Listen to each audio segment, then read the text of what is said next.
पेट गुरु का नया एपिसोड और आपका स्वागत करता हूं मैं अज्जू आप लोगों का। दोस्तों पिछली बार हमने अमेज़ॉन और स्मॉल कन्यूर के बारे में डिटेल से बात की थी जेनेस एक्सोटिक्स के माध्यम से।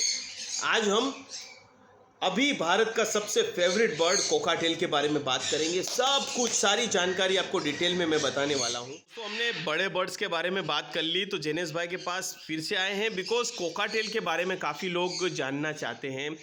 तो जेनेस भाई कैसे हैं आप, आपके बर्ड्स कैसे हैं, और हमें ये बताइए आज के कोकाटेल की आपने शुरुआत कैसी की और आप हमारे दर्शकों से क्या कहना चाहेंगे कि कोकाटेल की हॉबी वो कैसे आगे बढ़ाएं। फर्स्ट ऑफ ऑल अज्जू भाई, मैं भी एकदम बढ़िया और मेरे बर्ड्स सब भी एकदम बढ़िया। और कोकाटेल के मैं बारे में कहना चाहूँगा कि कोकाटेल में तकरीबन 3 साल तक पाल रहा हूँ। मेरा फर्स्ट बर्ड ही कोकाटेल था। कोकाटेल्स में मैंने जितना ऑब्जर्व किया है, कोकाटेल सबसे अच्छी ब्रीड समर्स के टाइम में देते हैं। और जैसे मैंने रिसर्च किया, कोकाटेल ऑस्ट्रेलिया में दिसंबर टू जनवरी में ब्रीड करते हैं, पर दिसंबर टू जनवरी ऑस्ट्रेलिया में समर्स होता है। ऑस्ट्रेलिया का जो वेदर है वो पूरे वर्ल्ड से एकदम अलग होता है, वो ऑपोजिट चलता है। जब हमारे यहाँ पे विंटर्स होते हैं तब वहाँ पे समर्स होता है। तो कोकाटेल्स जो भी ब्रीड ले रहा है, ऑफकोर्स सारे सीजन में ही वो अच्छा ब्रीड करते हैं, पर अगर आप उनको रेस्ट भी दे रहे हैं और अच्छी तरह से वो ब्रीड लेनी है तो फिर आप 2 से 3 क्लच मैक्सिमम 1 साल में लीजिए, और वो भी सिर्फ समर्स के टाइम में। समर के बाद जैसे ही मानसून चालू होने वाला हो उसके पहले आप एक बार डिवॉर्मिंग करा दीजिए, और मानसून खत्म होने के बाद एक बार डिवॉर्मिंग करा दीजिए। और जो भी बर्ड रेस्ट में हो तब मैं प्रेफर करना चाहूँगा कि आप एक बर्ड को बड़े केज में रखिए, जिसकी वजह से बर्ड उड़ पाए, बर्ड उड़ना सीख पाए। कई बार होता है कि बर्ड छोटे केज में रखते तो बर्ड का उड़ना भी नहीं आता, क्योंकि उन्होंने कभी विंग्स अपने ओपन ही नहीं किए, कभी उतना फ्लाई ही नहीं किया। तकरीबन 6 से 8 फीट का केज दीजिए, उसके अंदर आराम से 15 से 20 तरफ रख सकते हो। तो बर्ड्स के लिए अच्छा रहेगा, बर्ड्स की डाइट के लिए अच्छा रहेगा, और बर्ड्स के जो मसल्स हैं उनमें भी अच्छी ग्रोथ आएगी, तो वो लॉन्ग टर्म तक जी पाएंगे और अच्छी ब्रीड कर पाएंगे। अब जो लोग ब्रीड करवाना चाहते हैं या एज अ कैपेटिव में रखना चाहते हैं कोकाटेल्स को, उसके लिए जेनेस भाई बर्ड कौन सा आप प्रीफर करेंगे? इसमें कौन सी म्यूटेशंस आती हैं, कितने से स्टार्ट होता है और कहाँ से बर्ड उनको लेना चाहिए, वो सब बारे में बताइए ताकि एक अच्छा बर्ड एक अच्छे घर पे पहुंच सके जी। इसके बारे में मैं कहना चाहूँगा कि आप कोकाटेल की जो नॉर्मल पेयर्स आती है 3, 4, 5 हज़ार वाली, वो भी लेके ब्रीड करवा सकते हो। पर अगर आपके पास बजट अच्छा है और अगर आपको हायर म्यूटेशन में जाना है, तो जैसे कि सैडलबैक है, वी पाइड है, मिस मार्किंग कोकाटेल्स है जो हैवी म्यूटेशन में आते हैं, वो सब भी आप लेके ब्रीड करवा सकते हो, जिसमें आपको अच्छा रिटर्न मिल पाएगा।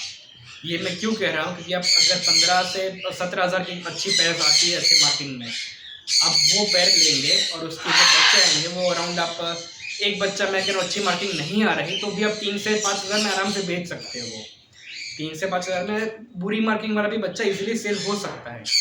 अगर आपके पास वो आप पैर 3 क्लचेस दे रही है 1 साल में, तो इजीली उसके सारे पैसे रिकवर कर पाएंगे, और उसके जो अच्छे कलर्स आ रहे हैं वो आप साइड में रख के आपके अगले जनरेशन, अगले ब्रीडिंग सीजन के लिए आप रख सकते हो। मतलब आपका कहना है कि आपको पेचलेस में जाना चाहिए और अच्छी मार्किंग में जाना चाहिए स्टार्टिंग से ही, अगर आप बजट अलाउ करता है तो। हाँ, इन केस आपके पास अच्छा बजट है तो आप उससे स्टार्ट कर सकते हो। ये सब चीज़ कैसी है, पर्सन टू पर्सन वेरी होती है। मैं ऐसा सोचता हूँ कि अगर मेरे पास अच्छा बजट है तो मैं मिस मार्किंग या जो अच्छी मार्किंग वाले बर्ड्स हैं जो थोड़े कॉस्टली आते हैं, 15 से 17 हज़ार की पैर आती है, वो मैं 5 पैर जो नॉर्मल रखता हूँ उसके जगह पे 1 पैर ये रख सकता हूँ। ये पर्सन टू पर्सन वेरी होता है। कई लोग ऐसे सोचते हैं मैं 15 हज़ार की ये पैर रखूँ, उससे अच्छा क्या 4 हज़ार वाली मैं 4 पैर रख लूँ तो वो अच्छी ब्रीडिंग देगी। ऑफ कोर्स देगी, पर उसका जो मार्केट है वो उतना नहीं है जितना एक बड़े बर्ड का है। ठीक है, जितना एक बड़ी अच्छी मार्किंग वाले बर्ड का है उतना उसका मार्केट नहीं है। अभी कोकाटेल्स में कई लोगों के पास कोई लोग ब्रीड ही नहीं ले रहे हैं इसी वजह से, क्योंकि उनके पास बच्चे पड़े रह रहे हैं, बच्चे सेल आउट नहीं हो रहे। तो उसकी जगह पे मैं ये कहना चाहूँगा कि अच्छी पैर लीजिए बड़ी मार्किंग वाले, जिसमें आप अच्छे रिटर्न मिल पाए आपको, तो आपके बच्चे रुके ना रहे और आपका जो शौक है, वो जो आपकी हॉबी है, वो भी चलती रहे आगे। मैंने अभी तक जितने भी वीडियोस बनाए हैं वो ट्रेडिशनल ब्रीडर के साथ बनाए हैं, एंड नाउ मेरा पहले वीडियो का टाइटल था 16 साल का ब्रीडर। तो अब एक जनरेशन चेंजिंग जनरेशन एक फास्ट हो गई है। जैसे आप पहले किसी ने देखा हो, पहले घर में डायल वाले फ़ोन थे और अब हम स्मार्टफोन पे आ गए हैं, ठीक है। तो हम ऐसा तो नहीं करेंगे कि पहले डायल वाला फ़ोन यूज़ करेंगे and then we you switch it to the smartphone. अब इनका कहना है कि सीधा स्मार्टफोन लीजिए और आप बस स्टार्ट कर दीजिए। तो ये एक जनरेशन का नया नज़रिया है, तो आप ये भी अपना सकते हैं।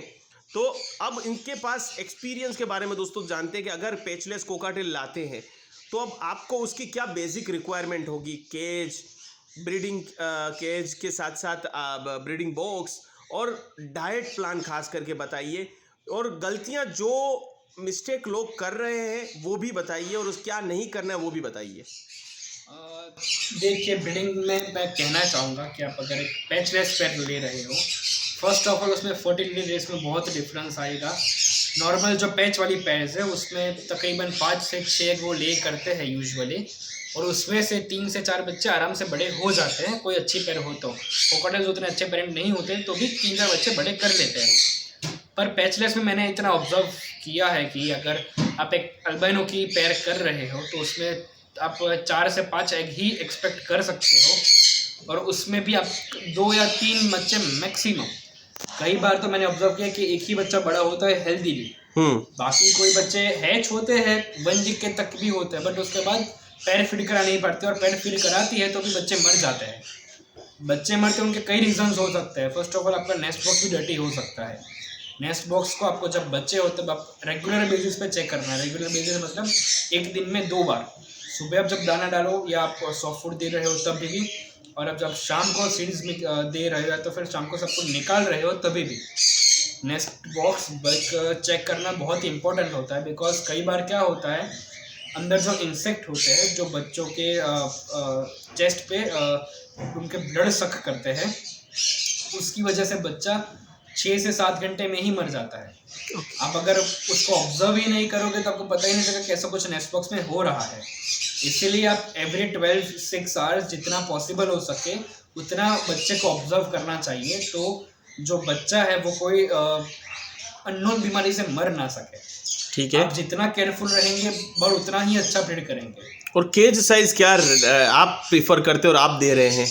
मैं अभी कोकोटेल्स को 2 और 2.5 फीट में ब्रीड करा रहा हूँ, पर मैं ये केज देके भी उनको 6 मंथ्स रेस्ट के लिए 8 फीट के केज में रख रहा हूँ, तब मैं ये छोटा केज यूज़ कर रहा हूँ। इन केस आप बड़ा केज नहीं दे पा रहे हो तो फिर 2.5 और 3 फीट ही रिकमेंडेड है। आप 2 फुट में ब्रीडिंग कराओगे, कोकोटेल की लेंथ अच्छी खासी होती है, उनकी ग्रोथ नहीं हो पाएगा। मेरे जो बर्ड्स उनकी ग्रोथ और उनकी लेंथ बड़ी होने का यही एक रीज़न है कि मैं उनको ऑफ सीज़न में पूरे फ्लाइट केज देता हूँ, और सप्लीमेंट्स जो है मैं उनको मस्ट देता हूँ, जो कि कैल्शियम सप्लीमेंट्स है, मल्टीविटामिन है और मल्टी मिनरल है। मल्टी मिनरल मैं कहना चाहूँगा कि मैंने नया एक्सपीरियंस किया है अभी देखे, मैं तकरीबन 2 महीने से दे रहा हूँ। ब्रीडिंग रिजल्ट्स में एज सच मैंने अभी तक यूज़ किया नहीं है, बट बर्ड की हेल्थ पे वो एक मेजर चेंजेस ला सकता है।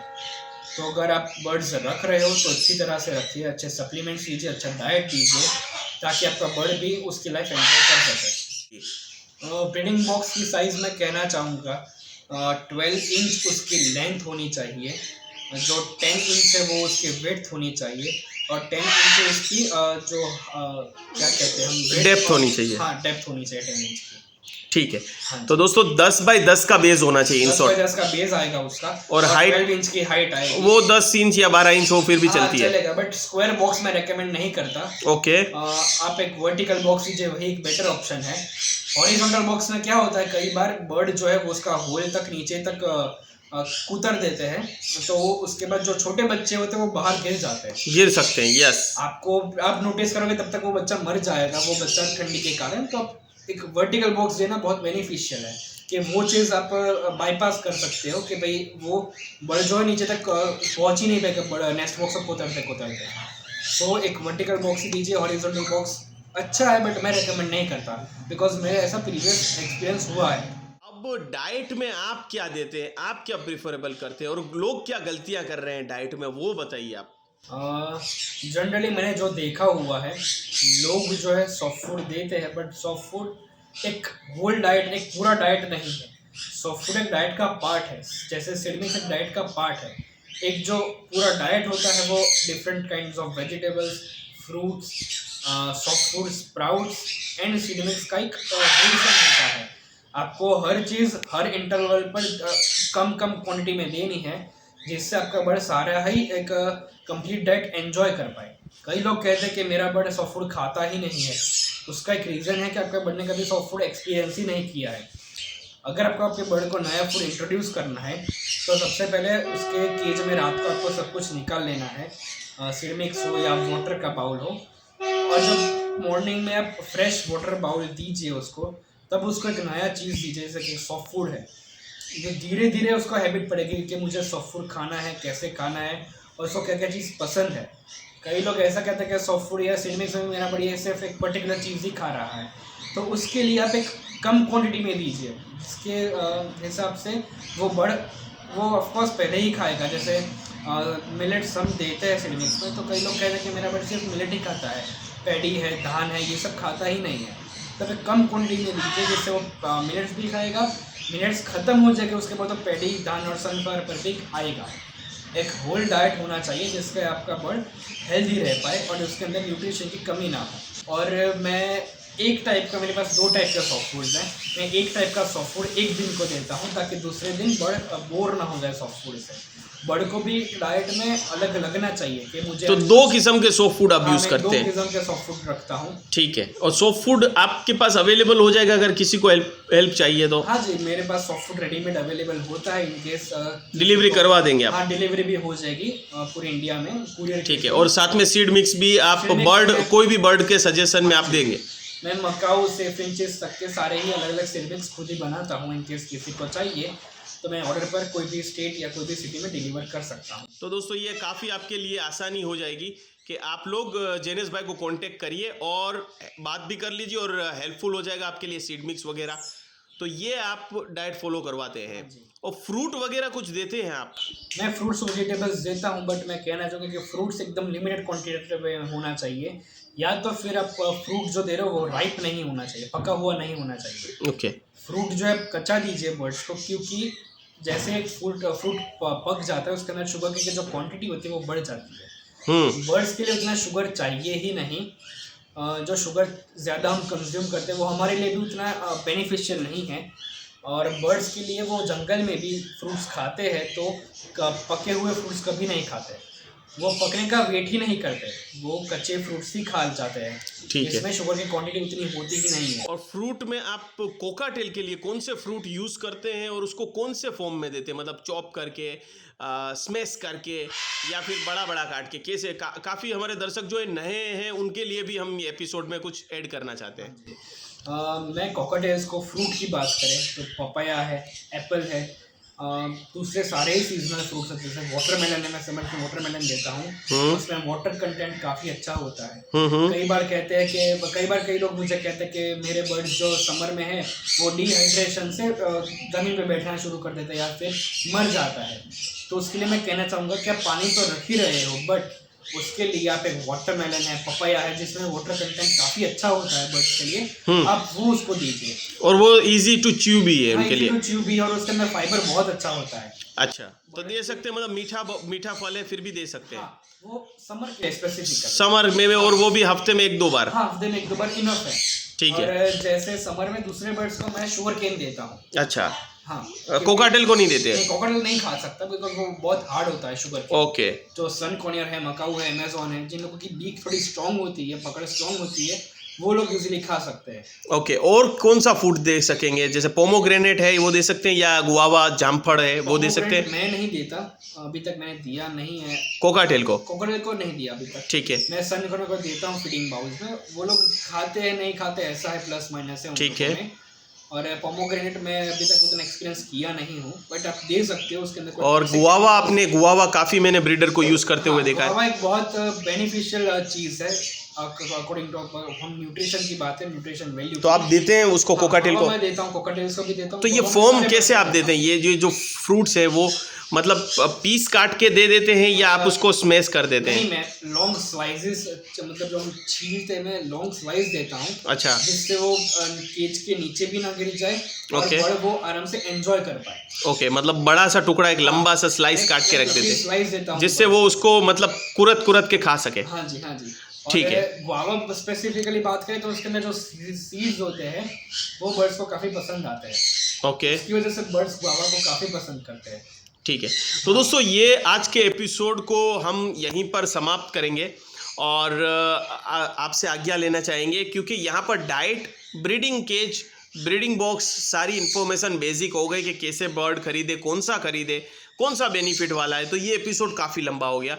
अब दूसरे एपिसोड में कोकाटेल के जो लोगों के अंडे के रिलेटेड बहुत सारे सवाल है, बहुत सारे कमेंट है, तो वो हम एड्रेस करेंगे नेक्स्ट एपिसोड में। नेक्स्ट पार्ट में आया हूँ तो लगे हाथों 2 एपिसोड आप लोगों के लिए बनाता चलूँ। तो चलो दोस्तों, आज के लिए इतना ही। जेनेस भाई, आपका बहुत बहुत शुक्रिया कि आपने अपना कीमती समय हमें दिया।